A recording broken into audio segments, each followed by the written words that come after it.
चलो आज का चैप्टर हम लोग शुरू कर रहे हैं। हम लोग अल्कोहल्स, फिनॉल्स, ईथर्स पढ़ रहे थे। आई होप आप लोग ऑर्गेनिक केमिस्ट्री रेगुलरली पढ़ रहे हो। इसके केमिकल रिएक्शंस जो हैं वो भूल जाते हैं, कौन से रिएजेंट के साथ क्या रिएक्शन होगा। तो बहुत ज्यादा जरूरी है regular revision of organic chemistry. Step app से प्रैक्टिस करो, पेस के मॉड्यूल से प्रैक्टिस करो। जितनी प्रैक्टिस करोगे, प्रीवियस ईयर के क्वेश्चन सॉल्व करो, उतना आप लोग के लिए अच्छा रहेगा। ठीक है। अच्छा, अब हम लोग शुरू करते हैं आज का लेक्चर। हमने लास्ट क्लास में methods of preparation of phenols पढ़ लिए थे, क्या क्या तरीके हैं रिएक्शंस जिनसे हम फिनॉल्स बना सकते हैं। आज हम पढ़ेंगे फिनॉल्स के केमिकल रिएक्शन, कि फिनॉल कौन कौन से केमिकल रिएक्शंस देता है, अलग अलग रिएजेंट्स के साथ रिएक्ट करने पर कौन कौन सा प्रोडक्ट बनाता है। मेन इसके अंदर एक राइमर टाइमन रिएक्शन, वो बहुत इंपॉर्टेंट है, उस पे क्वेश्चन आ जाता है। ये एस्पिरिन का फॉर्मेशन, फिनोप्थिलीन का फॉर्मेशन, वो भी हम लोग आज की क्लास में देखेंगे। चलो बच्चों, लेक्चर हम लोग यहाँ से शुरू करते हैं। हेडिंग लिखिए please, chemical reactions of phenols.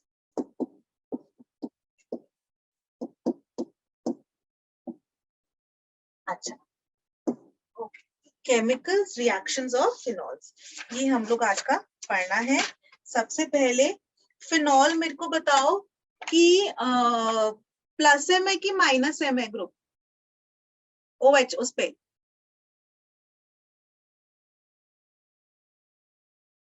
जल्दी बोलो। माइनस।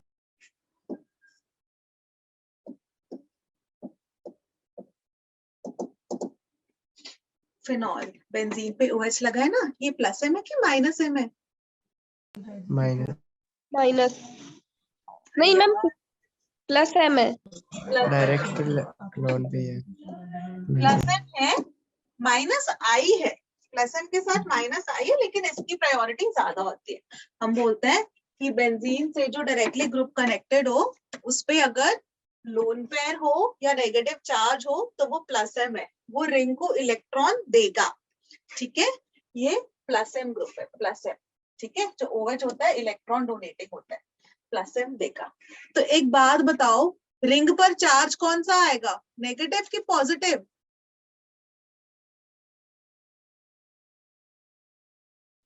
पता नहीं क्या कर रहे हो, पढ़ाई क्यों नहीं कर रहे हो तुम लोग? नेगेटिव चार्ज आएगा। कहाँ कहाँ पर आएगा? ऑर्थो और पैरा पर आएगा। Yes ma'am. यस। तो क्या हम लोग कह सकते हैं ये एक्टिवेटिंग ग्रुप है, डीएक्टिवेटिंग ग्रुप है? याद कराएगा, activating deactivating. Yes, activating group है।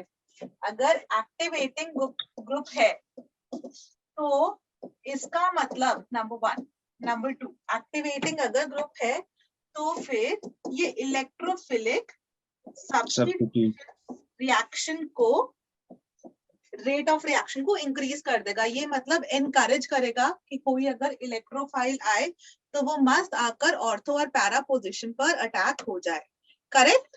Yes ma'am.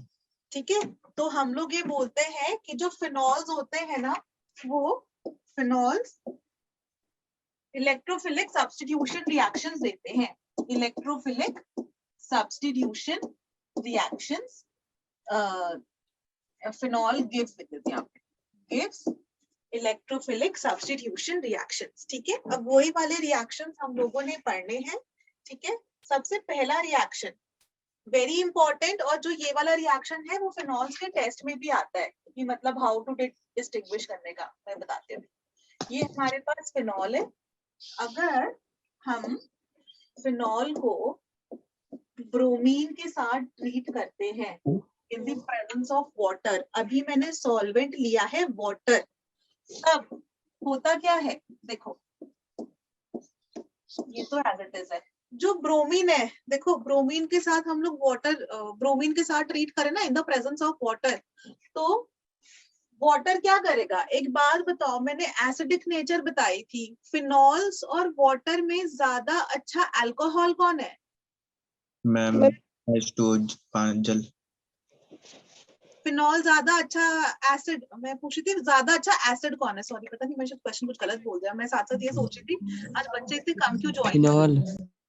फिनॉल ज्यादा अच्छा एसिड है। ठीक है। Yes ma'am. तो Yes, फिनॉल को ma'am. जब भी हम वाटर में डालेंगे तो फिनॉल तो सबसे पहले H+ दे देगा, है ना, क्योंकि फिनॉल जो है, फिनॉल एसिडिक स्ट्रेंथ की हम बात करें, एसिडिक स्ट्रेंथ की बात करें तो फिनॉल ज्यादा अच्छा एसिड है वाटर से। तो फिर पानी के अंदर होगा क्या कि फिनॉल जो है ना दे देगा H+ और बना लेगा फिनॉक्साइड आयन, करेक्ट। Yes, इसने ma'am. फिनॉक्साइड आयन बना ली। अब ये फिनॉक्साइड आयन ऐसा करके चार्ज चलेगा, ऐसे करके आएगा तो नेगेटिव ऑर्थो और पैरा पर आता है, करेक्ट। यही वाली Yes, चीज ma'am. हम बोल रहे थे। तो क्योंकि नेगेटिव ऑर्थो पैरा पर आ रहा है और वाटर बोल रहा है कि फिनॉल तुम H+ दे दो मुझे, फिनॉक्साइड आयन बना दो ऐसे, तो यहाँ पर ये इतनी ज्यादा रिंग एक्टिवेट हो जाती है कि 3-3 ब्रोमीन लग जाते हैं, 3-3 ब्रोमीन लग जाते हैं। और इसका नाम क्या होगा बच्चों? 1 2 2, 3, तो 2 2, 4 3, 4. 6 ट्राइब्रोमोफिनॉल। Phenol. और ये ना व्हाइट कलर का प्रेसिपिटेट है, व्हाइट कलर का प्रेसिपिटेट। मतलब ये इतना अच्छा है कि this reaction can be used as a test for phenols. Phenols present है कि नहीं वो आइडेंटिफाई करने के लिए हम लोग ये वाला, जैसे मैं कोई आपको क्वेश्चन दूं कि बेटा अल्कोहल, मैंने दे दिया आपको क्वेश्चन में कि इथेनॉल और फिनॉल को डिस्टिंग्विश करो, कि मैंने आपको 2 टेस्ट ट्यूब्स दे दी, एक में इथेनॉल है एक में फिनॉल है, और मैं आपसे बोलूं कि बेटा आप मुझे जो है बताओ कि कौन से में इथेनॉल है कौन से में फिनॉल है, तो आप उसको ब्रोमीन वाटर के साथ ट्रीट करवाओ, व्हाइट कलर का प्रेसिपिटेट मिल जाएगा। और क्यों बन जाएगा व्हाइट कलर का प्रेसिपिटेट? क्योंकि वाटर है ना इधर सॉल्वेंट, फिनॉक्साइड आयन बन जाता है, फिनॉक्साइड आयन बन जाता है तो ऑर्थो और पैरा पे बहुत ज्यादा नेगेटिव चार्ज आ जाता है, ठीक है। यही वाली चीज अगर हम लोग, यही वाला बच्चों, इसको रिएक्शन नंबर 1 को ऐसे लिख देती हूँ, रिएक्शन नंबर 2, फिनॉल को अगर हम फिर से ब्रोमीन के साथ ट्रीट करें, लेकिन अब मैंने सॉल्वेंट ना कार्बन डाइसल्फाइड ले लिया, ठीक है, मतलब नॉन पोलर सॉल्वेंट ऐसा ले लिया, तो उस केस में ये वाला प्रोडक्ट बनेगा, या तो ब्रोमीन इधर लगेगी या फिर इधर लगेगी, ठीक है, क्योंकि वहां पर क्या हो रहा है ऑर्थो और पैरा पे, क्यों? क्योंकि यहाँ पर ये तो नॉन पोलर सॉल्वेंट है, ये नहीं बोल रहा फिनॉल को कि तुम जो है मुझे H दे दो अपना O- बना लो, तो इस केस में रिंग इतनी ज्यादा एक्टिवेट नहीं हुई है इलेक्ट्रोफिलिक सब्स्टिट्यूशन के लिए, तो यहाँ पर अपने इन दोनों प्रोडक्ट बनते हैं, ठीक है, इससे या तो ऑर्थोब्रोमोफिनॉल या फिर पैराब्रोमोफिनॉल, ओके, ये दोनों बन सकते हैं, ठीक है। और ये वाला आपको याद रखना है क्योंकि 2,4,6 ट्राइब्रोमोफिनॉल का व्हाइट कलर का प्रेसिपिटेट होता है, तो this test can be used to distinguish between alcohols and phenols. जल्दी से प्लीज नोट डाउन कर लो बच्चों, फिर आगे बढ़ते हैं। Done, ma'am. Done? Ma'am, done. हाँ 1 मिनट देख लो बेटा।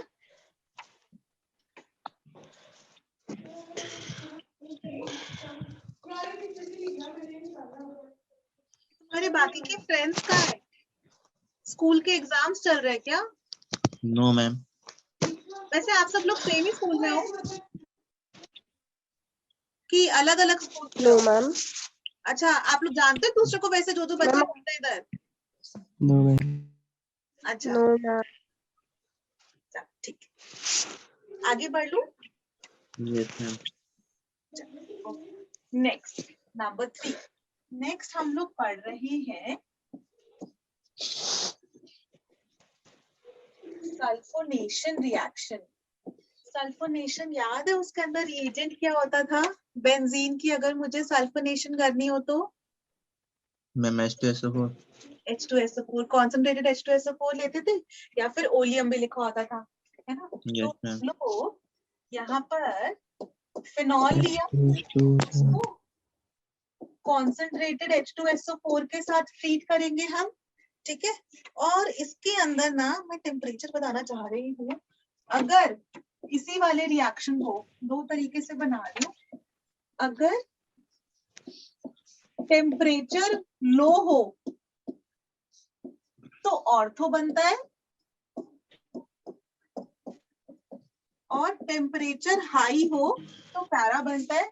मेन तो इसमें ना लो टेम्परेचर लिखना है और आपको हाई टेम्परेचर लिखना है। एग्जैक्ट वैल्यू मैं बता देती हूँ, 288 से 298 के अंदर, और इस वाले के अंदर है 373। लो टेम्परेचर होगा, अगर टेम्परेचर कम है तो ऑर्थो वाला सल्फोनिक बनेगा, एसिड लगेगा, मतलब ऑर्थो पे लगेगा SO3H, और अगर टेम्परेचर हाई होगा तो पैरा पे लगेगा। और ये जो दोनों बने ना, अगर जैसे मेरे पास टेम्परेचर लो था, मैंने पहले ये वाला बना लिया, अगर हम टेम्परेचर इंक्रीज कर दे, इसी को टेम्परेचर इंक्रीज कर दे, तो यहाँ से ये वाला बन जाएगा, ऑर्थो से पैरा वाला बन जाता है। मतलब आपको जो भी बनाना हो आप बना सकते हो, ऑर्थो वाले पे भी सब्स्टिट्यूशन करा सकते हो, पैरा वाले पे भी सब्स्टिट्यूशन करा सकते हो।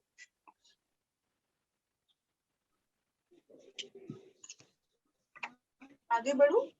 Yes ma'am. लिख लो प्लीज। नेक्स्ट है नाइट्रेशन करानी है। मैं नेक्स्ट पेज पे चल रही हूँ।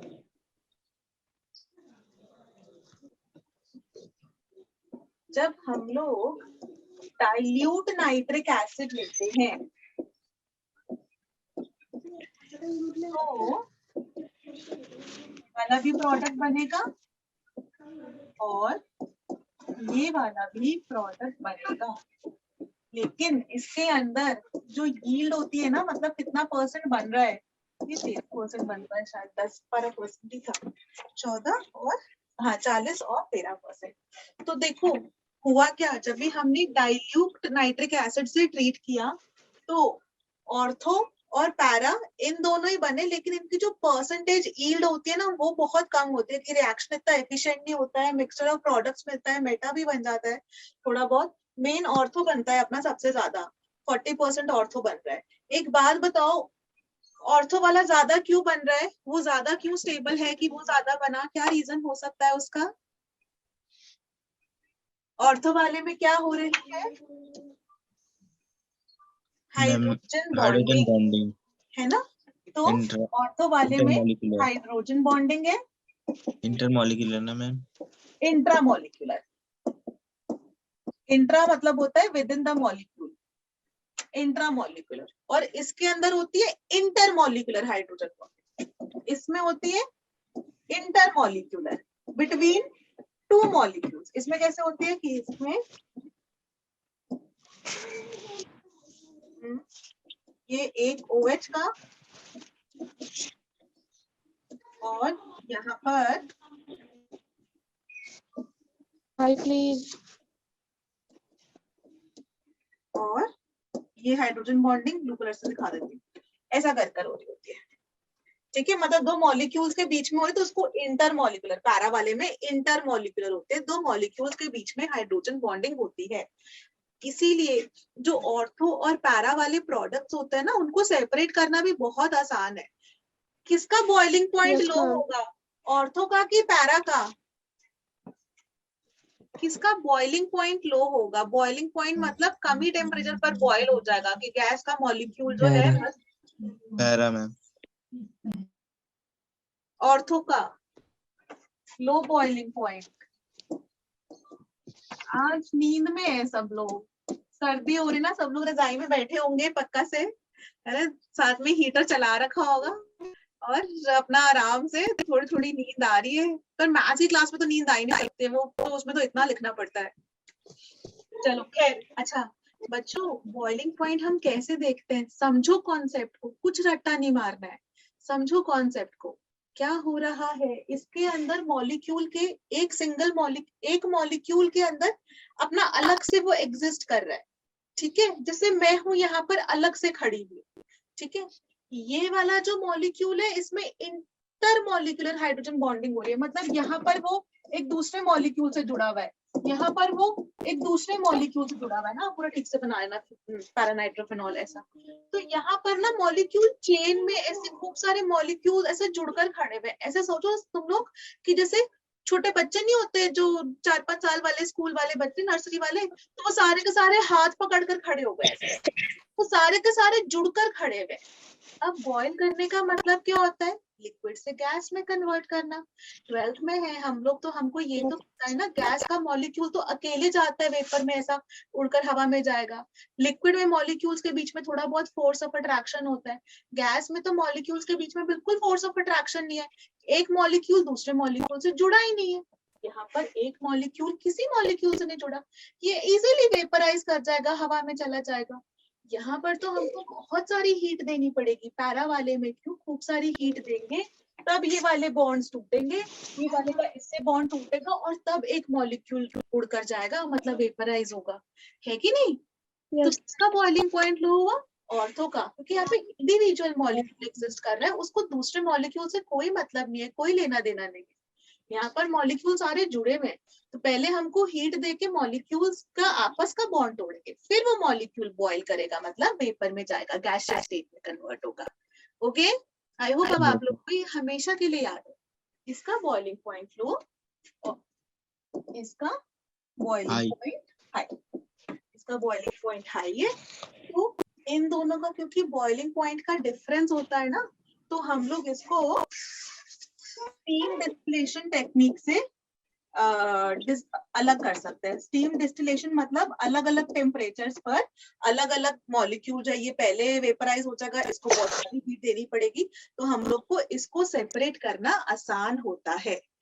ओके, इसे नोट डाउन करो। स्टीम डिस्टिलेशन टेक्निक को, technique can be used to separate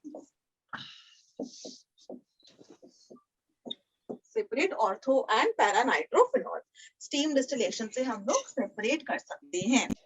अब हमारी ये समस्या हुई कि इस रिएक्शन के अंदर ना यील्ड बहुत कम बनती है, कि इससे जो है ये और ये बहुत कम बन रहे हैं, 40%, 13%, तो ये बहुत कम बन रहा है। अब हमारी इच्छा ये है कि हमारी परसेंटेज यील्ड ज्यादा हो। परसेंटेज यील्ड ज्यादा मतलब जो हमारा प्रोडक्ट है ना, वो ज्यादा मात्रा में, ज्यादा क्वांटिटी में बने। तो हम क्या करेंगे? तो उसका क्या तरीका है? मैं नेक्स्ट पेज पे जा रही हूँ, ये लिख लिया सबने? Yes ma'am.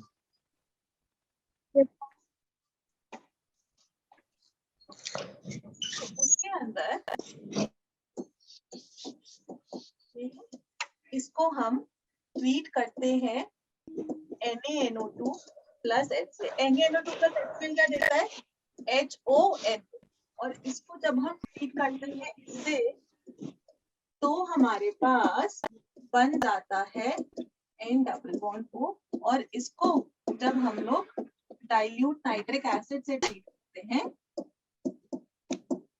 तो ये पैरानाइट्रोफेनॉल बहुत ज्यादा परसेंटेज में बन जाता है, मतलब ज्यादा क्वांटिटी में बन जाता है। ठीक है, एक तरीका तो ये है। इसका नंबर क्या हो गया? नंबर 4 है ना ये। तो नंबर 5, और another way of making is, हम लोग इसको अभी तक डाइल्यूट नाइट्रिक एसिड यूज कर रहे थे, अगर कॉन्सेंट्रेटेड नाइट्रिक एसिड यूज करें तो खूब सारी सब्स्टिट्यूशन होती है।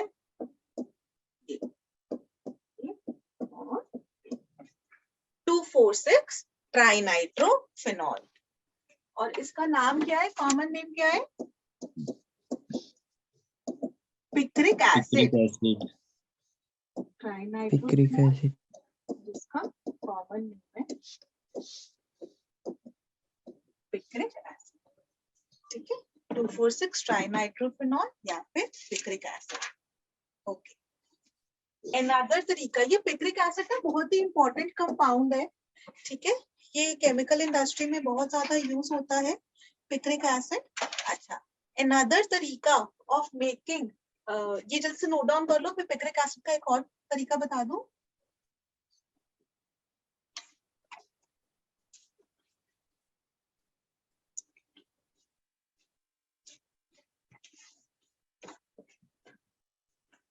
मैं नेक्स्ट पेज पे चलूं? आज Yes, एकदम ma'am. मस्त 4 बच्चे क्लास में, मुझे समझ में नहीं आ रहा जितने कम कैसे हो गए, मैम आज सर्दी ज्यादा पड़ रही होगी ना? है ना? मुझे लग रहा है यार सर्दी ज्यादा पड़ रही है, इसीलिए आज सब लोग घर पर। लेकिन तुम लोग को तो कितना अच्छा है ना, घर से बैठे बैठे क्लास है, स्टूडियो तो मुझे आना पड़ता है, तो ठंड का तो मुझे चिंता होनी चाहिए। चलो, खैर। Yes, ma'am. हमारे पास जैसे हमने पहले सल्फोनिक एसिड बनाया था ना, ये वाला और ये वाला, जब हमने सल्फोनेशन करी थी, तो हमने सल्फोनेशन करके, जब फिनॉल की सल्फोनेशन करी थी, तो ऑर्थो और पैरा पे सब्स्टिट्यूशन किया था। 2 hydroxy benzene sulphonic acid, 4 hydroxy benzene sulphonic acid, इनको भी अगर हम कॉन्सेंट्रेटेड नाइट्रिक एसिड के साथ ट्रीट करते हैं,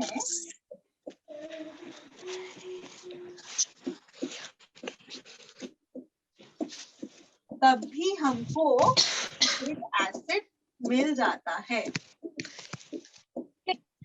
नेटवर्क नहीं आ रही क्या आपकी फोन में? ठीक है, तो उसके अंदर जब भी हम लोगों ने कॉन्सेंट्रेटेड नाइट्रिक एसिड के साथ ट्रीट किया, तो फिर SO3H हट जाएगा और पिक्रिक एसिड बन जाता है। कॉन्सेंट्रेटेड नाइट्रिक एसिड से जो है नाइट्रेशन बहुत ही स्ट्रॉन्ग होती है, सारे 2, 4, 6 ऑर्थो पैरा जो पोजीशंस है सब जगह नाइट्रो ग्रुप लग जाता है। ठीक है, ये रिएक्शन बच्चों बहुत इंपॉर्टेंट है, पिक्रिक एसिड का मेथड ऑफ प्रिपरेशन, तो आप लोग याद रखना। अच्छा, अब सिंपल वाले रिएक्शंस करते हैं। फिनॉल है, इसको मैंने CH3Cl से ट्रीट किया, एनहाइड्रस AlCl3 ले लिया, तो फिर क्या बनेगा? CH3Cl कौन सा वाला इलेक्ट्रोफाइल आएगा बच्चों? Ma'am CH3. CH3 प्लस, तो एक Yes, यहाँ ma'am. लगा दो और यहाँ लगा दो, है ना? 2 मिथाइल फिनॉल और 4 methyl phenol. Note this down. Yes, ma'am. ठीक है, आगे बढ़ रही हूँ मैं। मैम वेट नोट कर रहे हैं। अच्छा रुको, फिर तब मैं पानी पी के आती हूँ। Okay ma'am.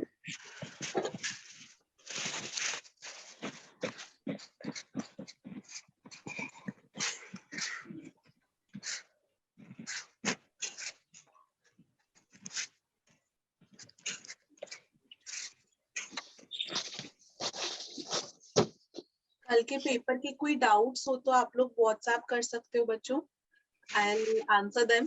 कोई भी डाउट्स हो, आपको कुछ भी पूछना हो। फ्रीडल क्राफ्ट रिएक्शन, ठीक है, इसको फ्रीडल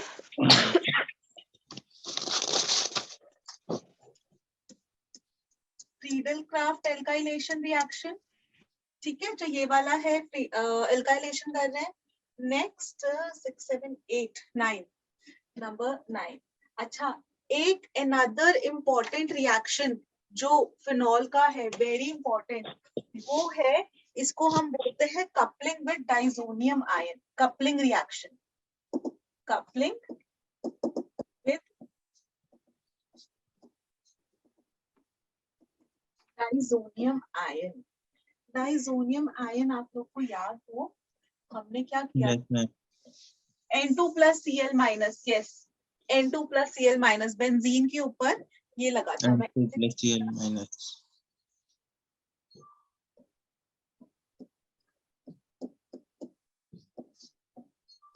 अगर थोड़ा सा यहाँ पर अलग से बता रही हूँ, ठीक है, ये था, इसको हम ट्रीट करते थे NaNO2 और HCl के साथ 0 to 5 डिग्री सेल्सियस पर, तो Yes, फिर हमको N2 plus Cl minus ये, और इसको बोलते हैं diazonium ion, diazonium ion. Ma'am ये टर्म में आ चुका है हमारे एग्जाम्स में। ये वाला आया था first. Yes first ma'am. Term में? यस अच्छा, मैम। बोर्ड में ही आया था क्या? यस मैम, अभी जो हुए थे दिसंबर में। अच्छा, हाँ, तो इससे diazonium ion is very important, क्योंकि हेलो एल्केन्स वाला चैप्टर आया था ना, हेलो एरीन्स वाला चैप्टर इस बारी एग्जाम में, तो इससे बनाने के लिए आ सकता है। CuBr से ट्रीट करो, सैंडमेयर रिएक्शन, और वो KI से करके, HbF4 से करके फ्लोरोबेंजीन, CuBr, CuCN, सारे के सारे।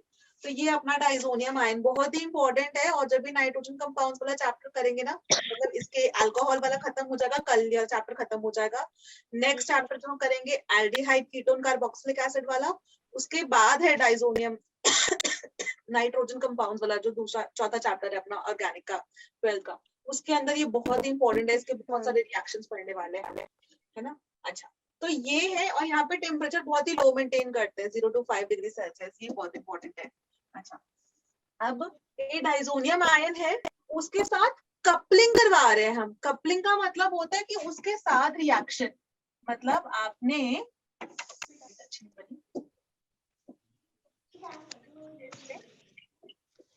OH और H, इन दोनों को ट्रीट कराते हैं,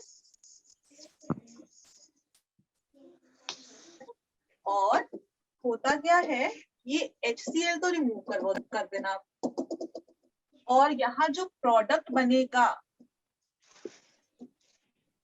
N double bond N,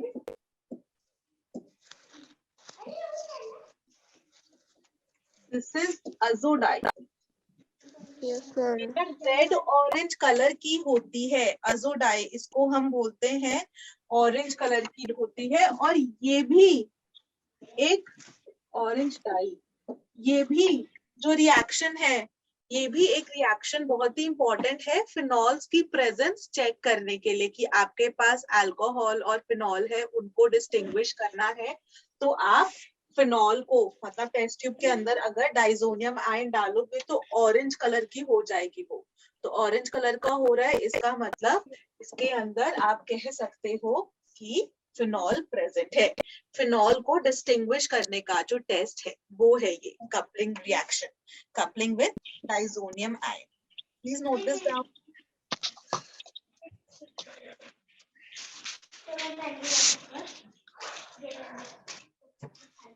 done.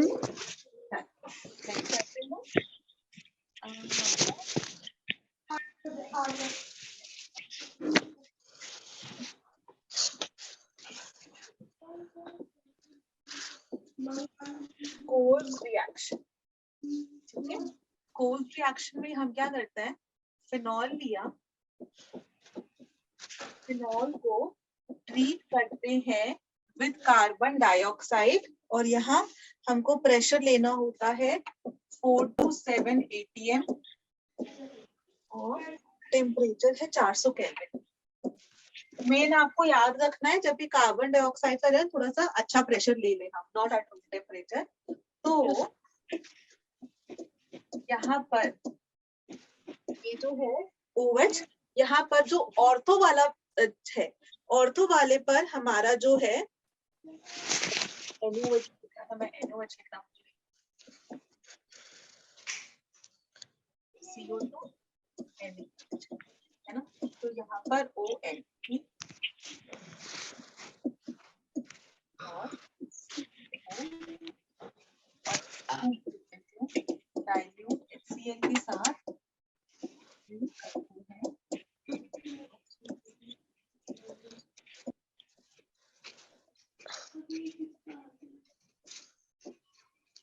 इसके अंदर हम लोग क्या कर रहे हैं, पहले NaOH के साथ ट्रीट करवाओ, फिनॉक्साइड आयन, सोडियम फिनॉक्साइड बनाओ। उसके बाद CO2 के साथ ट्रीट करवाया, कार्बन डाइऑक्साइड के साथ अपना हाई, थोड़ा टेम्परेचर हाई लिया, 400 केल्विन, 130 केल्विन के अराउंड हो गया लगभग, और 4 to 7 atm प्रेशर भी हाई लेता है। तो ऑर्थो पोजीशन पर सब्स्टिट्यूशन हो जाती है, ONa COONA, और फिर यहाँ बनता है, पैरा पर नहीं होती है, ऑर्थो पर ही होती है। क्यों ऑर्थो पर होती है? क्योंकि ऑर्थो वाला प्रोडक्ट ज्यादा स्टेबल हो रहा है। क्यों ज्यादा स्टेबल हो रहा है? यहाँ पर हाइड्रोजन बॉन्डिंग की पॉसिबिलिटी है, हाइड्रोजन बॉन्डिंग हो सकती है, इसलिए ऑर्थो पोजीशन पर हमारा कंपाउंड बन जाता है। और इसका अगर हम लोग आयुपिक नेम लिखें तो 2 पे हाइड्रोक्सी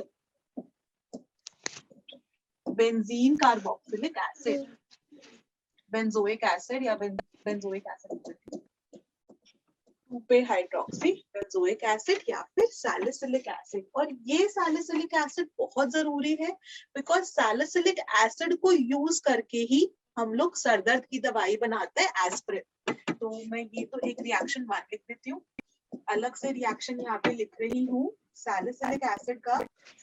मतलब आपसे ना ऐसा एग्जाम में पूछ सकते हैं कि ये बनाओ फिनॉल से सैलिसिलिक एसिड बनाओ, तो फिनॉल से सैलिसिलिक एसिड कैसे बनाओगे? पहले फिनॉल को सोडियम हाइड्रोक्साइड के साथ ट्रीट कर देना, ONA बन जाएगा, सोडियम फिनॉक्साइड आयन, फिर कार्बन डाइऑक्साइड के साथ कर देना तो ये बन जाएगा, फिर आप उसकी हाइड्रोलिसिस कर दोगे, डाइल्यूट एसिड के साथ कर दोगे तो दोनों जगह का Na हटकर H लग जाएगा। ठीक है, तो ये तरीका है सैलिसिलिक एसिड बनाने का। ऐसे ही सैलिसिलिक एसिड का रिएक्शन, ये अपना सैलिसिलिक एसिड है, इसको हमने अगर ट्रीट किया एसिटिक एनहाइड्राइड से,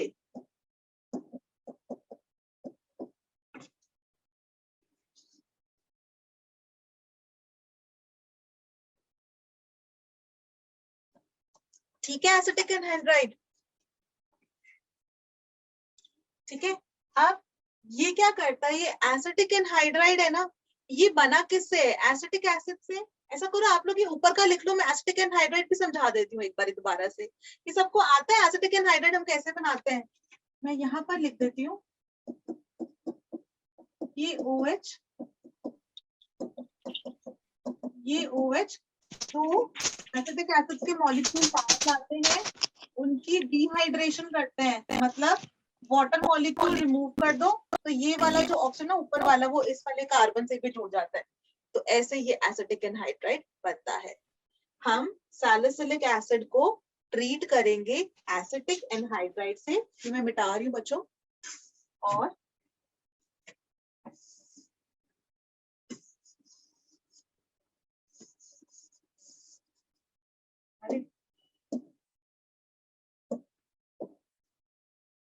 तो हमारे पास प्रोडक्ट बन जाता है। अच्छा देखो एक बात बताओ, जो एसिटिक एनहाइड्राइड है वो बना तो एसिटिक एसिड से, करेक्ट? अभी एसिड और एसिड तो आपस में रिएक्ट नहीं करेंगे, ये किससे रिएक्ट करेगा? एसिड किससे रिएक्ट करता है? अल्कोहल से, और बनाता क्या है? एस्टर। तो यहाँ पर ये वाला O तो एज इट इज रहेगा, इसका H निकाल दो और इतना पोर्शन उससे जोड़ दो, C double bond O CH3। ये जो H निकला ना वो इसके साथ जोड़ दो तो बन जाएगा CH3 C double bond O H। ये समझ में आया कि रिपीट करूं? और इसको बोलते हैं, ये जो बना, मैम एक बार रिपीट।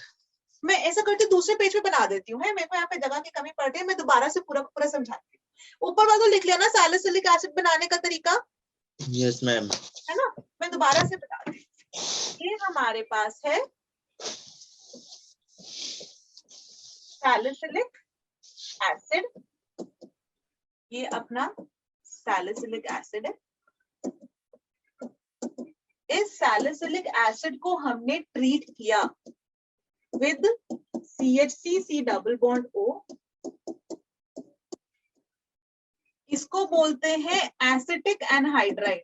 दो एसिटिक एसिड के मॉलिक्यूल से बना है तो इसको हम बोलते हैं एसिटिक एनहाइड्राइड।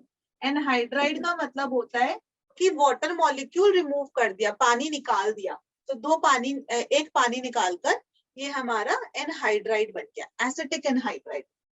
जब इसको हम एसिटिक एनहाइड्राइड से ट्रीट करेंगे तो होगा क्या, ये वाला O और इसको जोड़ दो, मतलब CH3COOH, CH3COOH, ये तो अलग हो गया, प्लस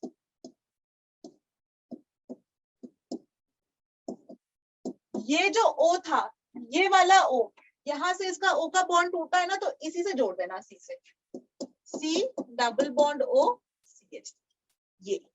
ये है एस्पिरिन। अब अभी समझ में आया तरीका जोड़ने का?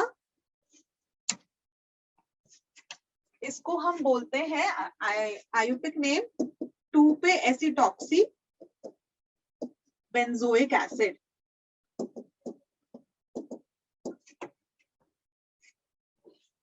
क्लियर?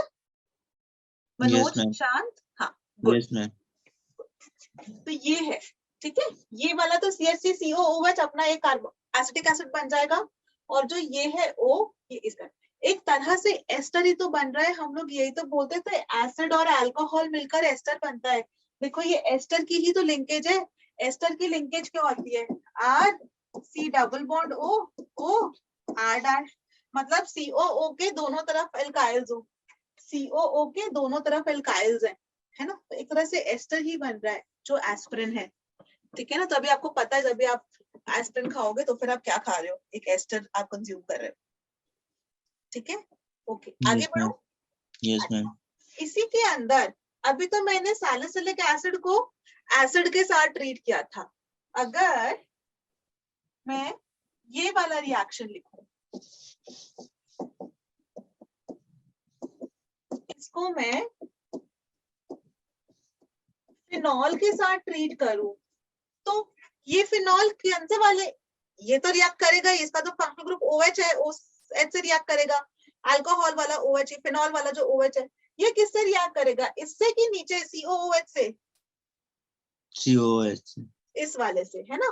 तो प्रोडक्ट क्या बन जाएगा अपना? इसको तो ऐसे ही छोड़ देते हैं, और यहाँ पर COO और फिर ऐसे जोड़ देते हैं। क्लियर? समझ में आया? Yes, ma'am. चलो please note this down. Ma'am इसका आयुपिक नेम? इसका आयुपिक नेम क्या होगा इसका? ऐसे करके लिख लो ना, सैलिसिलिक एसिड, क्योंकि सैलिसिलिक एसिड एक्सेप्टेड है, तो आप इसको लिख सकते हो। ये वाला ग्रुप है फिनाइल, और ये सैलिसिलिक एसिड का है ना, सैलिसिलेट एस्टर का, जैसे मिथाइल मिथेनोएट, इथाइल मिथेनोएट, ऐसे फिनाइल Yes. और सैलिसिलेट।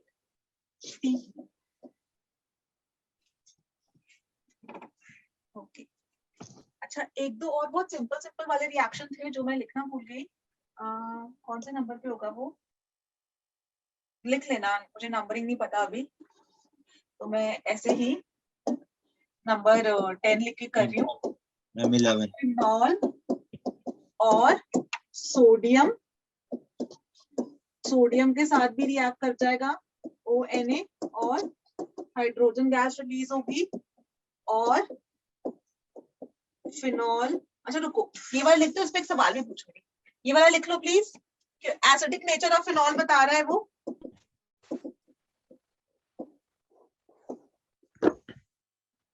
ठीक है, ये जल्दी से लिख लो, Yes, फिर हम ma'am. नेक्स्ट पेज पे चलते हैं।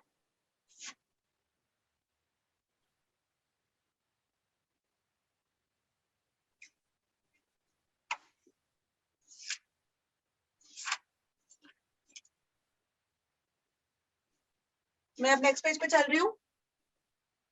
Yes, ma'am.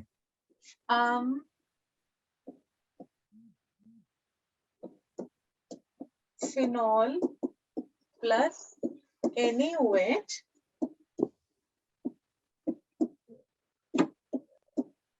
ONA plus H2O, ये वाला रिएक्शन भी अगर कर जाएगा, आई थिंक नंबर 12। और ये वाला मुझे रिएक्शन बताओ कि ये वाला अकर करेगा कि नहीं करेगा, जो मैं अभी लिख रही हूँ।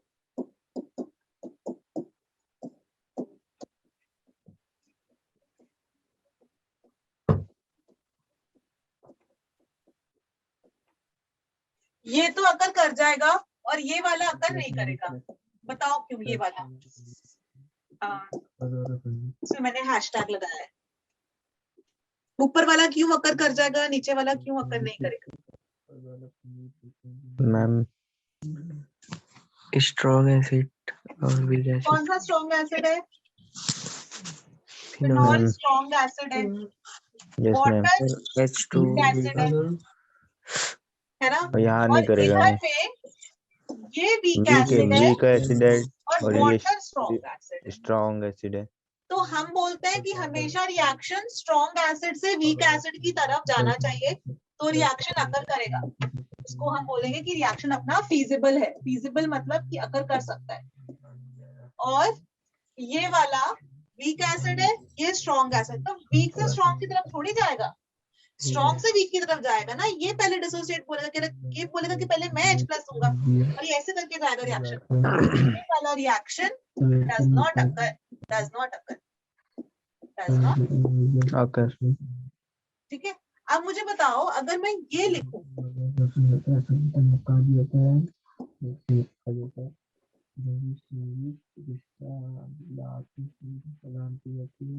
मैम आकर हो जाएगा, अकर हो जाएगा, क्योंकि ये वाला Strong. स्ट्रॉन्ग एसिड है ये और वीक एसिड।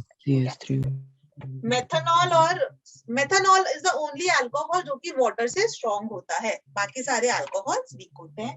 ये लिख लो प्लीज, इंपॉर्टेंट है। तो this will occur, feasible, can occur.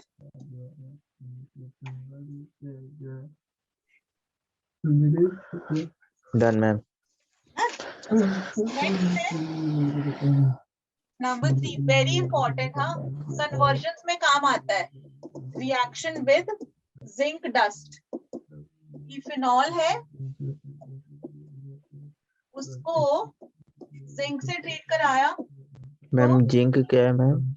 Zinc, zinc metal, zinc dust, zinc का चूरा जैसा समझ लो। Yes ma'am. ये जो फिनॉल है उसको जिंक डस्ट के साथ ट्रीट करते हैं, तो फिर वो बेंजीन बना लेता है और जिंक ऑक्साइड रिमूव हो जाता है। यहाँ का H जो है इधर ही बेंजीन से जुड़ गया और वो जो है जिंक के साथ चला गया, जिंक ऑक्साइड बन गया। ये बहुत इंपॉर्टेंट है, ये ना कन्वर्जन में आप यूज कर सकते हो। जब भी कन्वर्जन वाले क्वेश्चन होंगे तो उसके अंदर आप इसको अप्लाई कर सकते हो। अब वेरी इंपॉर्टेंट, मैं नेक्स्ट पेज पे चल रही हूँ, राइमर टाइमन रिएक्शन।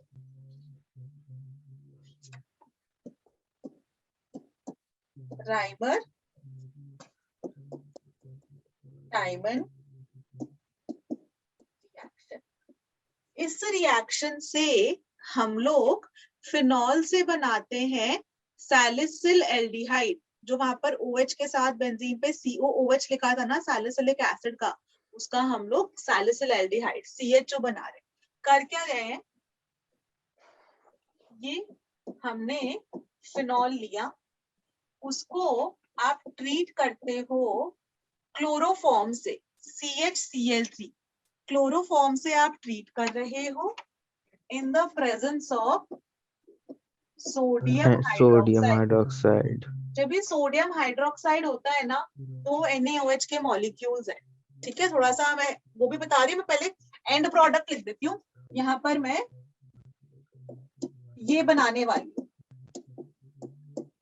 बोलेंगे सैलिसिल एल्डिहाइड। ठीक है, सैलिसिल एल्डिहाइड बोलेंगे, ये हमारा बनेगा फिनॉल से। ठीक है, अब वो बनता कैसे, हमने क्लोरोफॉर्म लिया, उसको सोडियम हाइड्रोक्साइड से ट्रीट करवाया। सबसे पहले तो क्लोरोफॉर्म में क्या होता है, ऐसे कर है, C से H, Cl, Cl, Cl। अभी बेस आया OH माइनस, बेस आया, बेस का काम क्या होता है, प्रोटॉन एक्सेप्टर। वो ये जो OH माइनस है ना, इस H को ले लेगा, OH माइनस H को लेकर क्या बनाएगा, CCl3। इस H को ले लिया और यहाँ पर आ गया नेगेटिव, और ये वाटर मॉलिक्यूल रिमूव हो गया, H और OH मिलकर वाटर बन गया। अब इसके अंदर क्या होगा, ये जो क्लोरीन है ना, ये जो ये है,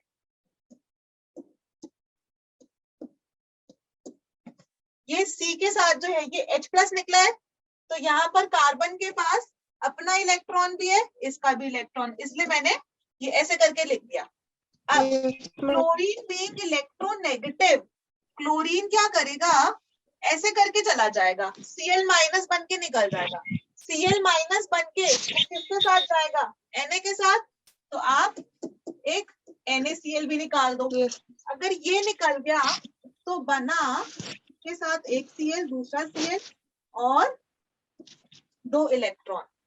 इसको हम बोलते हैं डाई क्लोरो कार्बीन, डाइक्लोरोकार्बीन, ये हम बोलते हैं डाइक्लोरोकार्बीन। यहाँ तक समझ में आया?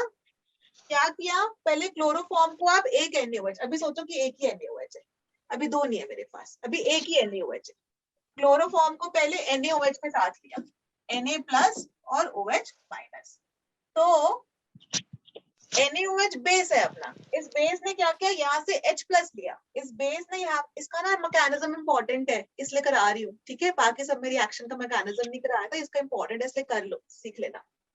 OH माइनस बेस है, बेस ने क्या किया, इससे प्रोटॉन ले लिया, base is proton acceptor, acid होता है प्रोटॉन डोनर, बेस है प्रोटॉन एक्सेप्टर, इसने प्रोटॉन दे दिया। जब इसने प्रोटॉन दे दिया तो कार्बन के पास दोनों इलेक्ट्रॉन बच गए, एक हाइड्रोजन का भी एक अपना भी, तो मैंने वो दो इलेक्ट्रॉन्स ऐसे करके बना दिए, कार्बन के पास दोनों इलेक्ट्रॉन है। अभी कार्बन के पास क्या हुआ, 1 2 3 4 5 6 7 8 इलेक्ट्रॉन्स है। ये क्लोरीन ने बोला कि मैं इलेक्ट्रोनेगेटिव हूँ, मैं Cl माइनस बन के निकल जाता हूँ। Cl माइनस कैसे बना, वो अपना भी लिया इलेक्ट्रॉन और ये वाला भी ले लिया, Cl माइनस बन के निकल गया, इस Na प्लस से मिला और NaCl बना दिया। अब अगर यहाँ से ये निकल गया, बचा क्या, C के दो Cl के बॉन्ड्स और ये आगे वाले दो इलेक्ट्रॉन, ये हमने यहाँ दिखा दिया। अब इसको बोलते हैं डाइक्लोरोकार्बीन, ये है डाइक्लोरोकार्बीन। ये जो डाइक्लोरोकार्बीन है ना, ये है इलेक्ट्रॉन डेफिशिएंट, इलेक्ट्रॉन डेफिशिएंट। क्यों इलेक्ट्रॉन डेफिशिएंट है ये, कार्बन के पास इलेक्ट्रॉन्स कम है, 6 रह गए सिर्फ, 1 2 3 4 5 6, तो कार्बन के पास 6 इलेक्ट्रॉन्स रह गए, इसलिए 6 इलेक्ट्रॉन्स है ऑन कार्बन, तो फिर ये इलेक्ट्रॉन डेफिशिएंट है। अब ये जो डाइक्लोरोकार्बीन है ना, ये फिनॉल पर अटैक करेगी। मैं नेक्स्ट पेज, ये इतना, ये वाली चीज लिखो बच्चों, मेरे को नेक्स्ट पेज पे वो फिनॉल के ऊपर अटैक करना वाली चीज समझानी है, ठीक है। अब मैं नेक्स्ट पेज पे चल रही हूँ, I will come back on this page. तो हमारी डाइक्लोरोकार्बीन है। अच्छा देखो, एक सोडियम हाइड्रोक्साइड तो यूज हो गया, वो NaCl में निकल गया और वाटर में निकल गया। अब मैंने यहाँ पर 2 NaOH लिखे थे, तो वो दूसरा क्यों लिखा था उसका रीजन बता रही हूँ। नेक्स्ट पेज पे चल रही हूँ। ये यस मैम, OH है, वो ना एक NaOH से मिला, NaOH से करने के बाद उसने बना लिया O माइनस Na प्लस, और ये H इससे मिलकर वाटर बन गया, ठीक है, ये वाटर बन गया। तो मैं यहाँ पर 2 वाटर मॉलिक्यूल्स लिख देती हूँ कि 2 वाटर मॉलिक्यूल्स का रिमूवल हुआ। वापस रिकैप भी कर दूंगी जिसको ना समझ में आए तो 2 वाटर मॉलिक्यूल्स निकल गए। अब आगे चलते हैं, ये अपना फिनॉक्साइड आयन बन गया,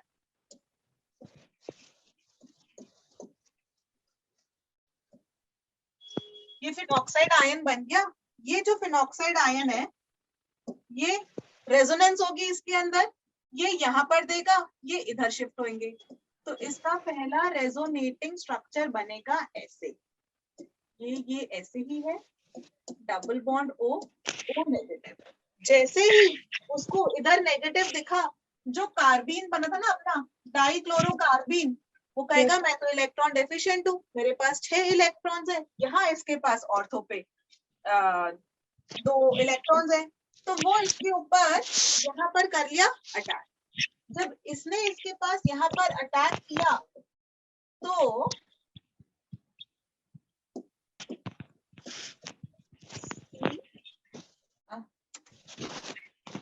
Cl2, यहाँ पर एक H भी था, और इसको हम डबल बॉन्ड O को ऐसे ही दिखा देते हैं,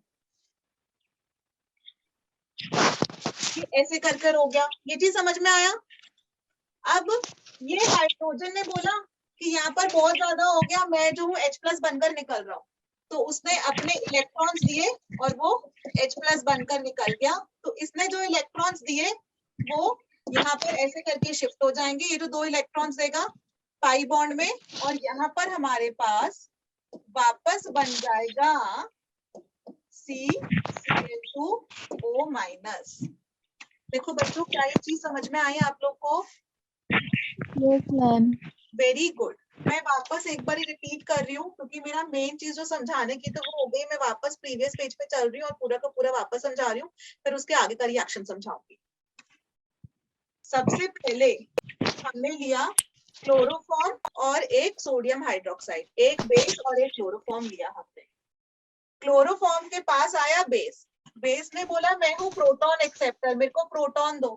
क्लोरोफॉर्म ने बोला ये वाला H बहुत एसिडिक है। क्यों एसिडिक है? ये तीनों के तीनों क्लोरीन मेरे इलेक्ट्रॉन्स खींच रहे हैं, तो कार्बन हाइड्रोजन से खींच रहा है, तो वो H प्लस बहुत आसानी से निकल जाएगा। तो ये H प्लस, ये H प्लस और ये OH माइनस मिलकर एक वाटर बना दिया और निकल गया। Okay, H plus. तो यहाँ पर जो है हमारे पास बन गया C पे 3 क्लोरीन और 2 इलेक्ट्रॉन्स। अब इधर क्लोरीन ने बोला अरे यहाँ पे कार्बन ने बोला मेरे पे बहुत नेगेटिव चार्ज हो गया, मेरा छोटा सा साइज है, मैं नहीं झेल सकता। Cl ने बोला मैं Cl माइनस बन के बहुत इलेक्ट्रॉन विड्रॉइंग ग्रुप हूँ, मैं बहुत अच्छा leaving group. Yes ma'am. Cl minus बनकर निकल गया और C पर 2 क्लोरीन आ गए, C पर 2 क्लोरीन बच गए मतलब, और आगे वाले 2 इलेक्ट्रॉन्स। इसको कहते हैं डाइक्लोरोकार्बन। ये जो डाइक्लोरोकार्बन है इलेक्ट्रॉन डेफिशिएंट है, इस पर इलेक्ट्रॉन की कमी है, इलेक्ट्रॉन कम है। तो ये डाइक्लोरोकार्बन क्या करेगा, ये जाएगा फिनॉक्साइड आयन के पास। कैसे जाएगा, पहले फिनॉक्साइड बना लेते हैं। मैंने यहाँ पर एक और NaOH लिया, मतलब 2 सोडियम हाइड्रोक्साइड अपन ने यूज कर लिए। पहला वाला प्रोटॉन एक्सेप्टर करने के लिए, दूसरा वाला जो NaOH लिया है वो यहाँ पर O minus Na plus phenoxide बना देगा और OH इस H से जुड़ के वाटर। तो 2 सोडियम हाइड्रोक्साइड कंज्यूम कर लिए और 2 वाटर बना दिए, एक और वाटर यहाँ बन गया। ये जो फिनॉक्साइड आयन ने बोला हम रेजोनेंस करेंगे, तो O ने इलेक्ट्रॉन्स दिए, ये पाई बॉन्ड यहाँ शिफ्ट हुआ, ऑर्थो पर आया नेगेटिव चार्ज। जैसे ही ऑर्थो पे नेगेटिव चार्ज आया, देखो सुनो ध्यान से, जो डाइक्लोरोकार्बन था ना, ये है अपना CCl, ये तो इलेक्ट्रॉन डेफिशिएंट है। अब एक क्वेश्चन आप पूछ सकते हो कि मैम अगर ये इलेक्ट्रॉन डेफिशिएंट है तो एक बात बताओ, इसने O माइनस पर क्यों नहीं अटैक किया? इसने इधर कार्बन के नेगेटिव, कार्बन पर जब भी नेगेटिव आया तब क्यों अटैक किया? क्योंकि ये कार्बन पे negative is a better nucleophile. O पे तो नेगेटिव बहुत स्टेबल होता है ना, इलेक्ट्रॉन नेगेटिव एटम है। कार्बन पे negative charge is a better nucleophile, इसीलिए यहाँ पर अटैक किया। यहाँ पर अटैक किया तो ये वाला जो कार्बन था इस पर एक H तो था ही, बेंजीन के हर कार्बन पे एक H होता है, तो यहाँ पर एक H और वो अलग अलग करके दिखा दो, ये H प्लस निकल गया और ये CCl2 यहाँ पर जुड़ गया और O माइनस बन गया। अब मैं आ रही हूँ वापस इधर, तो इससे जो है हमारा सबसे पहले फर्स्ट वो बना O पे माइनस, C पे Cl। क्या यहाँ तक क्लियर है? और एक H, सॉरी वाला H, अभी उस H को रिमूव नहीं करना, उस H को मैं यहाँ रिमूव करूंगी। कहाँ गया? इस H को भी जो है ना वो यहाँ पे रखते हैं, ये वाले H को। ये वाला H कहाँ गया? वो जो कहाँ से आया वाला H, कुछ गड़बड़ हुई है। अच्छा, ये वाला H प्लस यहाँ से निकलकर इस पर आ रहा है CCl2। एक सेकेंड आइए बताती हूँ, रुको एक सेकेंड, मैं नेक्स्ट पेज पर आ रही हूँ बच्चों।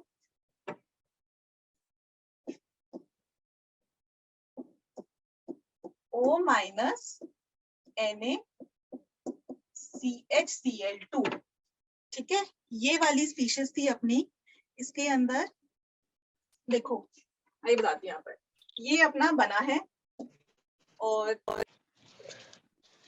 इसको हम आगे ट्रीट करेंगे फिर से 2 सोडियम हाइड्रोक्साइड से। बेस को हमने लेना है एक्सेस, ठीक है, ठीक है। तो यहाँ पर जब हम लोग बेस को ले रहे हैं एक्सेस, ये O माइनस Na प्लस है, ये CH पे OH, CH पर OH, इस तरह कर कर बना। दोनों के दोनों Cl रिप्लेस हो जाएंगे एक एक OH से और 2 सोडियम क्लोराइड अपने निकल गए, ये अपना बन गया।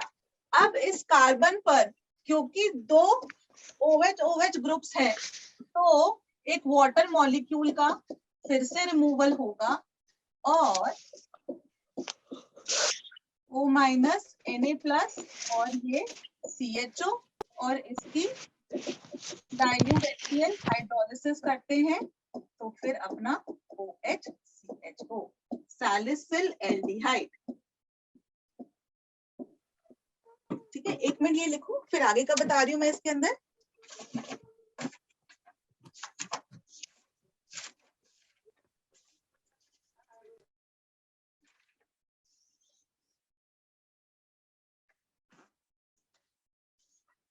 ठीक है, यहाँ पर ये जो H+ निकला था वो इधर आके Cl2 के H के साथ जुड़ गया, जिससे कि कार्बन के चारों बॉन्ड सैटिस्फाई हो जाए। कार्बन के चारों बॉन्ड सैटिस्फाई हो जाए, कार्बन के 2 क्लोरीन, एक हाइड्रोजन और एक बेंजीन रिंग से।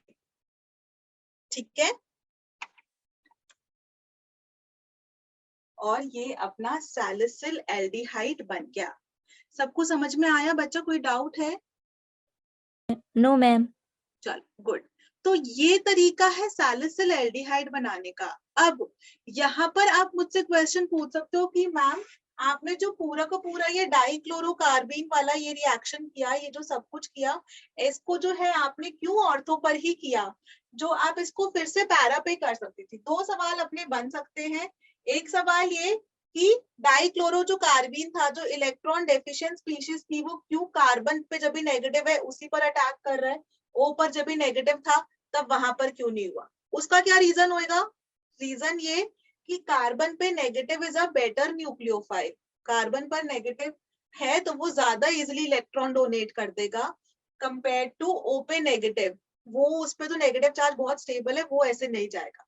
तो एक तो ये। दूसरी वाली चीज, क्यों ऐसा हुआ? अगर कार्बन पे नेगेटिव से हम कर रहे हैं तो मैंने जो है ऑर्थो पर ही किया, पैरो पर नहीं किया।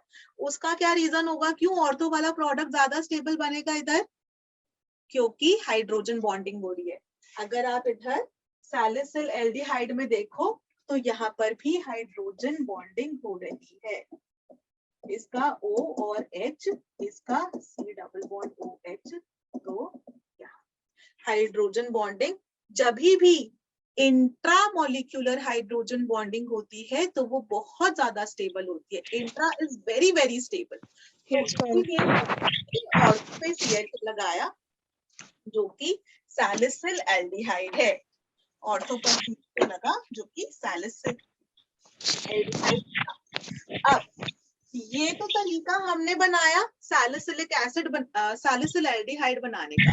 इससे पहले हमने एक तरीका समझा था फिनॉल से सैलिसिलिक एसिड, जो कोल्ब्स रिएक्शन से किया था। कोल्ब्स पर जिसके अंदर फिनॉल को कार्बन डाइऑक्साइड से पहले पढ़ा था, 4 to 7 एटमॉस्फेयर, 400 केल्विन। ऐसे ही जैसे हमने राइमर टाइमन रिएक्शन किया ना सैलिसिल एल्डिहाइड बनाने के लिए, ऐसे ही एक और रिएक्शन है जिसमें हम सैलिसिलिक एसिड बना सकते हैं। क्या सबने ये चीज नोट डाउन करी है बच्चों? तो हम लोग है ना, नेक्स्ट वाला रिएक्शन बता रही हूँ मैं, उसमें मैं डायरेक्टली ही लिख देती हूँ। अगर हमारे पास फिनॉल है, इसको हम लोग CCl4 के साथ ट्रीट करते हैं। CCl4 मतलब टेट्राक्लोरोमीथेन, वहां पर CHCl3 था, टेट्राक्लोरो उससे ट्रीट करते हैं तो हमारे पास एंड रिएक्शन लिख रही हूँ डायरेक्टली, सैलिसिलिक एसिड बनता है। डायरेक्टली एंड वाला लिख रही हूँ और इसका मैं मैकेनिज्म यहाँ पर लिख देती हूँ।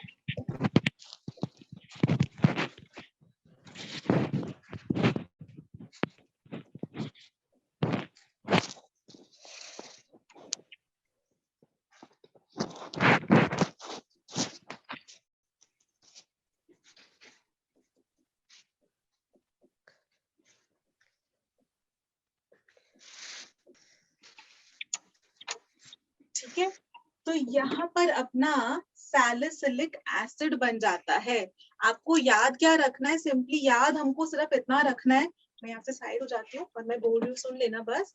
अगर हम लोगों ने फिनॉल लिया, ठीक है, फिनॉल को अगर हम क्लोरोफॉर्म के साथ ट्रीट कर रहे हैं, पहले बेस लिया फिर हाइड्रोलिसिस करी तो सैलिसिल एल्डिहाइड बना दो। हमने फिनॉल लिया, उसके साथ CCl4 लिया, NaOH लिया और फिर हाइड्रोलिसिस करी तो आप सैलिसिलिक एसिड बना देना। सैलिसिलिक एसिड क्यों जरूरी है? क्योंकि उसको हम यूज करेंगे एस्पिरिन बनाने में। मैम एक बार और बता दीजिए। वो पूरा का पूरा सैलिसिलएल्डिहाइड वाला बेटा, नहीं मैम, ये वाला जो अभी बताया। जो अभी लिखा है CCl4 वाला। हाँ यस तो मैम। अच्छा, ये है अपना फिनॉल। इसको हमने CCl4 के साथ ट्रीट किया है ना, और NaOH लिया है। सबसे पहले तो जो आपने NaOH लिया है ना, ये Na इस H को रिप्लेस कर देगा और ONa बना देगा, ठीक है। और यहाँ पर H और OH मिलकर वाटर मॉलिक्यूल रिमूव हो गया, ठीक है, -H2 लिख दियो पहले, पहला वाला। फिर ये जो CCl4 है, यहाँ पर क्या होगा, इसके पास NaOH आएगा, एक Cl ले लेगा, C के साथ 3 क्लोरीन बचेंगे, तो वो C के साथ 3 क्लोरीन जुड़ते हैं यहाँ, CCl3, ये जुड़ गया, सोडियम फिनॉक्साइड, और यहाँ पे CCl3 जुड़ गया। फिर हम इसको ट्रीट करते हैं सोडियम हाइड्रोक्साइड, फिर से इसको बेस से ट्रीट कर रहे हैं, तो हमारा बन गया यहाँ पर, ये तीनों के तीनों Cl रिप्लेस हो जाएंगे OH OH OH से, और अपना NaCl निकल गया। ये किसी भी उस पे ना 2 OH अनस्टेबल है, 2 OH नहीं होने चाहिए, तो पहले तो ये वाला OH और ये वाला H निकलेगा वाटर बन के, तो वो बन गया COO minus Na plus, COO minus Na plus बनता है वहां पर, क्योंकि NaOH भी प्रेजेंट होता है। उसी की मैंने जो, क्योंकि मैंने वो नहीं लिखा, हमने डायरेक्टली आगे हाइड्रोलिसिस ही लिख दी, डाइल्यूट HCl, तो उसमें आप COOH बना दिया, जो कि सैलिसिलिक एसिड है।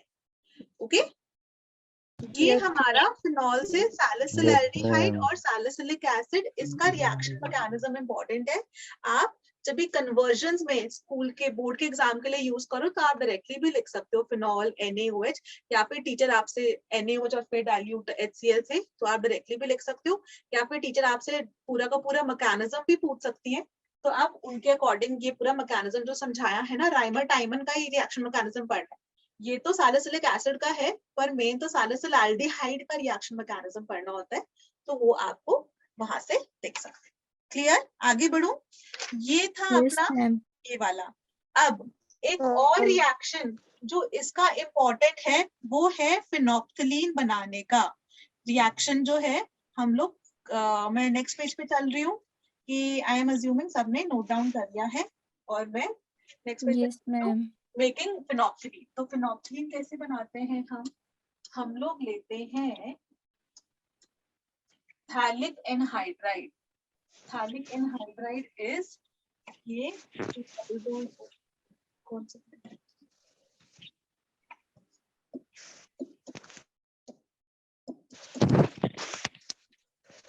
ये होता है अपना, इसको हम कहते हैं थैलिक एनहाइड्राइड। ये जो थैलिक एनहाइड्राइड है, इसको हम ट्रीट कराएंगे फिनॉल से, इसका एक H और इधर भी। अब वाटर का रिमूवल करना है, कैसे, इसका O और इसका H, मतलब वाटर आपको निकालना है, ऊपर वाले का O लेना और इसका H लेना, और यहाँ पर आपके पास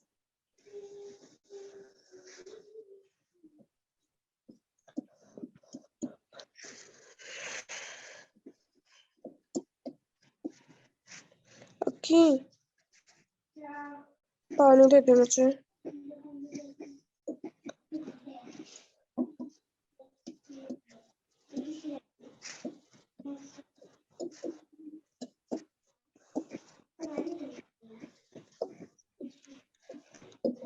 ये है अपना फिनोप्थलीन इंडिकेटर, जिसको हम यूज करते हैं एसिड में कलरलेस, बेस में पिंक, जो अपना इंडिकेटर होता है फिनोप्थलीन, एसिड बेस टाइट्रेशंस में हम लोग यूज करते हैं, ठीक है। और यहाँ पर प्लस वाटर यहाँ लिखो, तो वाटर हमारा बन जाता है फिनोप्थलीन। यहाँ खत्म हो जाता है फिनॉल के सारे केमिकल रिएक्शंस, ठीक है, फिनॉल्स की हमने देख लिया कि वो इलेक्ट्रोफिलिक सब्स्टिट्यूशन भी करते हैं। हैलोजनेशन समझी कि ब्रोमीन वाटर के साथ वो वाटर लेंगे तो व्हाइट प्रेसिपिटेट बनेगा, कार्बन डाइसल्फाइड लेंगे तो फिर वो एक ही मोनो सब्स्टिट्यूशन होगी। फ्रीडल क्राफ्ट रिएक्शन हमने, राइमर टाइमन इसके अंदर इंपॉर्टेंट था। कपलिंग रिएक्शन जो अजोडाई वाला है वो इंपॉर्टेंट है कि ऑरेंज कलर की डाई बन रही है। हमने बच्चों ये सारे के सारे रिएक्शंस देखे। अब इसके अंदर ना जब भी स्कूल का वाइवा होता है, स्कूल के अंदर जब भी प्रैक्टिकल एग्जाम्स होंगे ना बोर्ड से पहले, तो वाइवा के लिए जो टीचर आते हैं वो कुछ क्वेश्चंस पूछ सकते हैं। उसके 2-3 मैं पॉइंट्स लिखवाने वाली हूँ अभी।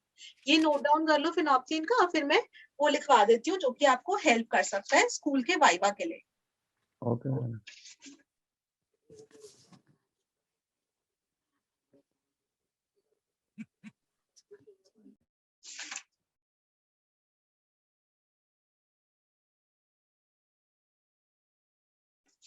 मैं आगे बढ़ रही हूँ, ऐसा ना Yes. कुछ ऐसा लिख लो। नंबर 1, जो फिनॉल होता है जब हम उसको FeCl3, FeCl3 क्या होता है? फेरस क्लोराइड की ferric chloride? Ferrous chloride. Ferric ferric ferric chloride ma'am. है ना। यस जब भी मैम। FeCl2 होता, जब भी आयरन की वैलेंसी फेरस 2 होता। होती तो फेरस, बड़े वाले में एक हो जाता है फेरिक। ये plus yes three, ma'am. Iron की 2 वैलेंसी होती है ना, 2 और 3, 2 वाली होती तो फेरस, 3 वाली है तो फेरिक, तो +3 है तो फेरिक क्लोराइड। जब भी फिनॉल को फेरिक क्लोराइड से ट्रीट करते हैं तो ब्लू वायलेट कलर सा मिलता है। ब्लू वायलेट, कहीं कहीं पे ना ग्रीन भी लिखा होता है क्योंकि उसके अंदर कुछ रिएक्शन कंडीशंस वगैरह होते हैं कि मेन, अगर अपना मेन मुद्दा यही है कि फिनोलिक ग्रुप अगर प्रेजेंट हो तो वो वॉयलेट कलर देगा, ब्लू वॉयलेट कलर देगा। अल्कोहल ये वाला टेस्ट नहीं देते हैं, अल्कोहल ये वाला नहीं देते हैं।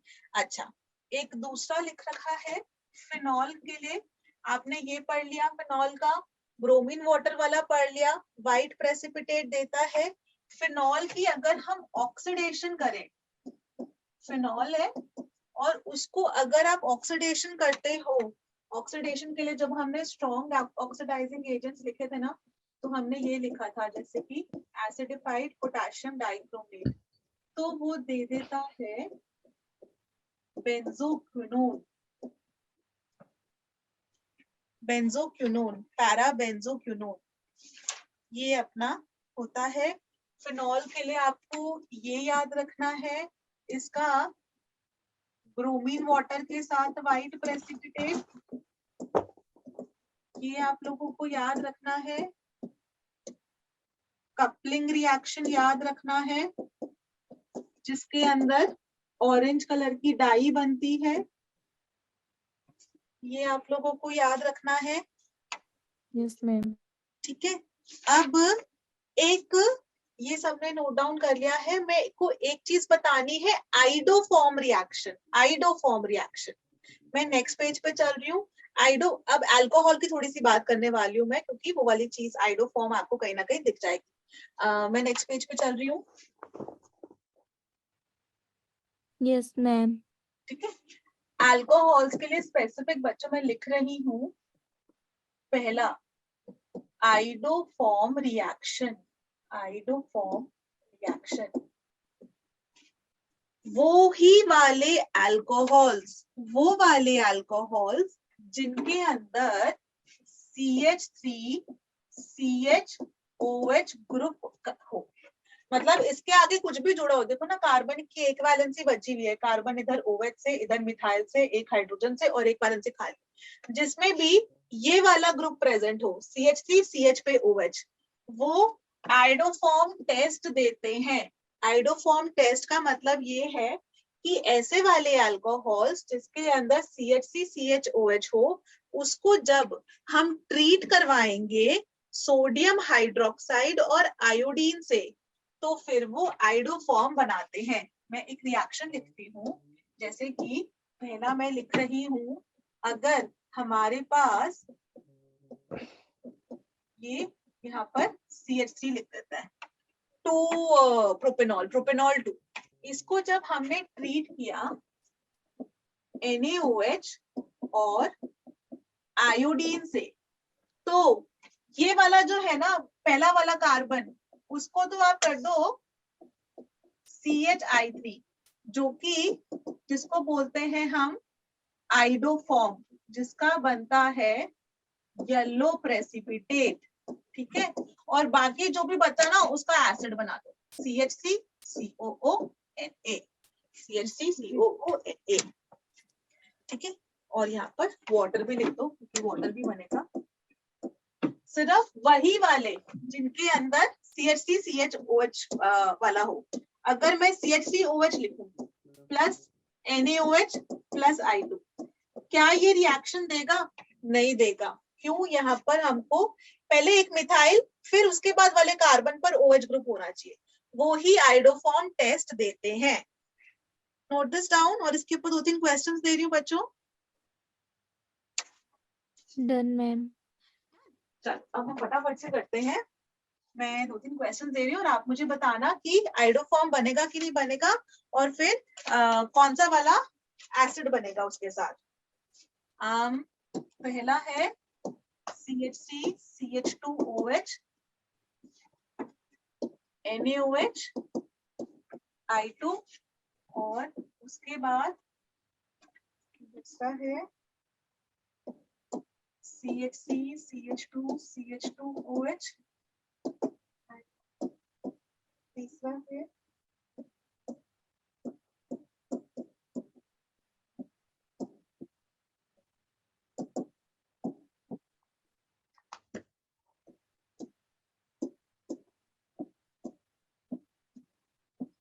और आइडोफॉर्म टेस्ट ना सिर्फ वही अल्कोहल्स के लिए ही हम लोग बोलते हैं। बाद में जब भी एल्डिहाइड पढ़ाऊंगी तब वहां पर कुछ और बताऊंगी। ठीक है, लेकिन अभी के लिए आप ये मानकर चलोगे कि ये वाला अल्कोहल्स ही ये वाला टेस्ट देते हैं। बताओ पहले वाले में रिएक्शन होगा कि नहीं होगा? मैम नहीं होगा। अरे मैम होगा।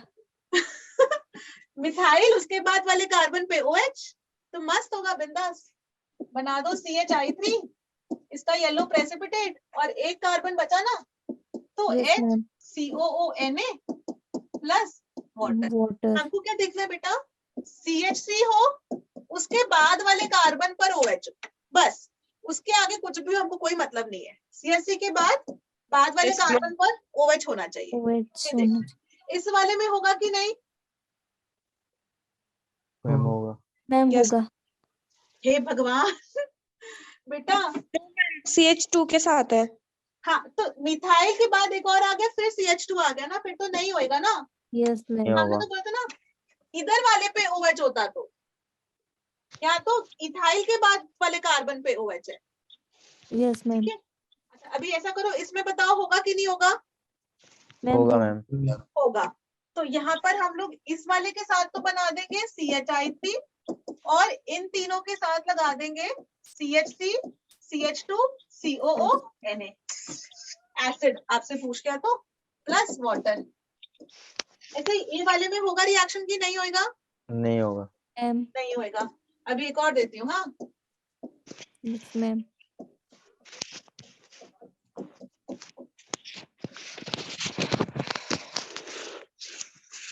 तो ये वाला बाद में करवाऊंगी, इसका थोड़ा सा फिर कॉम्प्लिकेट हो जाएगा। बट ये चीज सबको समझ में आई?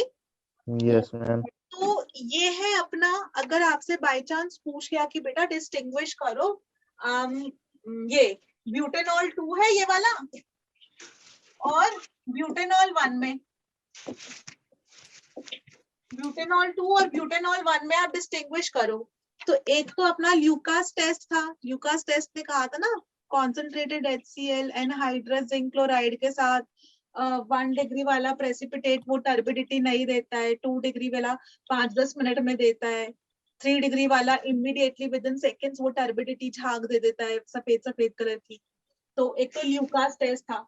एक और तरीका है आइडोफॉर्म टेस्ट। ब्यूटेनॉल 1 ब्यूटेनॉल 2 को डिस्टिंग्विश करना है, प्रोपेनॉल 1 प्रोपेनॉल 2 को डिस्टिंग्विश करना है, तो आप आइडोफॉर्म टेस्ट से भी कर सकते हो। Iodoform reaction is also correct.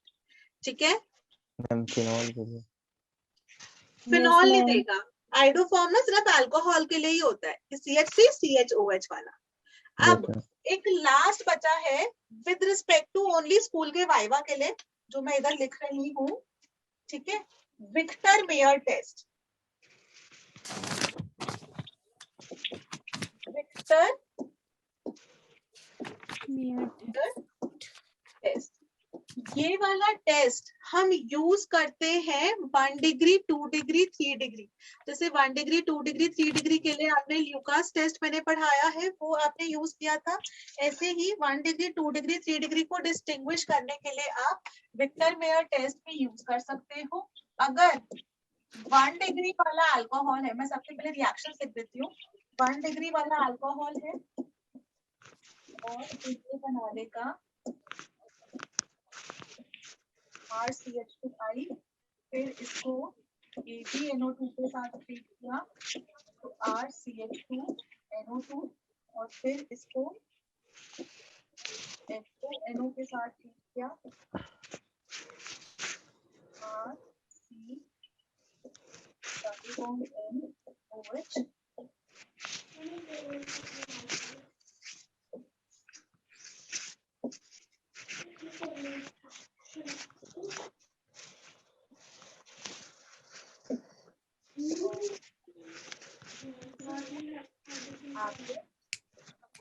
NaOH के साथ किया और